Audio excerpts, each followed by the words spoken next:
And that honor is the correct recognition of glory in another. When I learn to recognize glory in you, I honor you. And when I honor you, I go from glory to glory.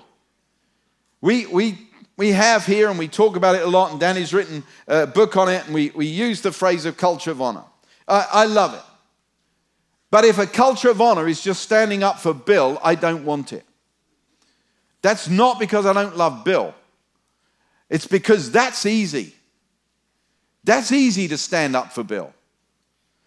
And in many respects, we've got a culture, but it can very easily become a habit that will stand up for anybody who comes up here.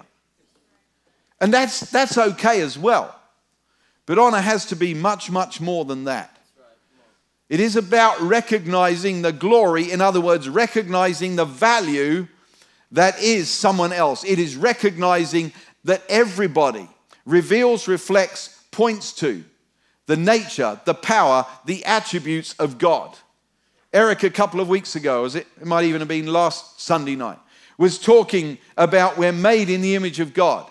That Saddam Hussein is made in the image of God, and that learning to recognize, even in somebody as evil as that they are made in the image of God, is an act of honor.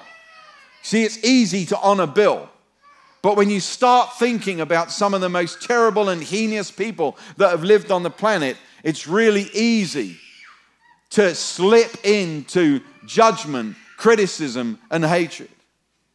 I'd go further actually and suggest that the generation we live in today is a generation where it is extremely easy to be critical, to be prideful.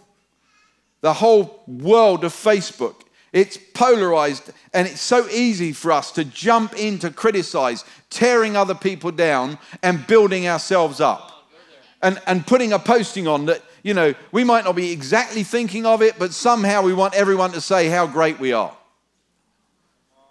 And at the same time, we want to make sure that we have the option of letting our opinion be known about whatever has happened in the world, whatever TV debate there's been, whatever has happened, we want to have our opinion. And we're living in a world that's unprecedented in our ability to boast about ourselves and criticize other people.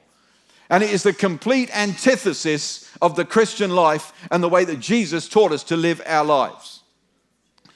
And that the more we understand true honor, the more we will tap into the currency of the kingdom.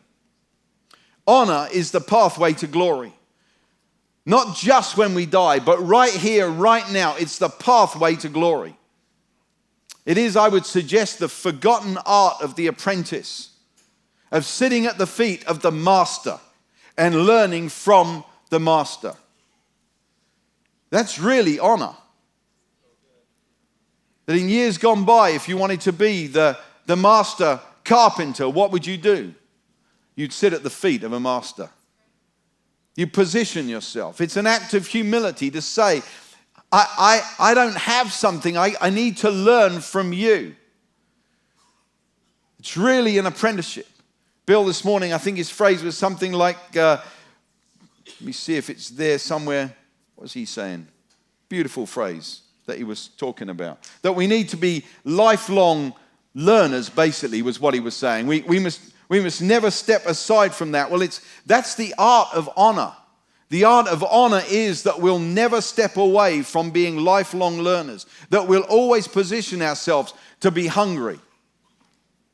And it's honor that will get us there.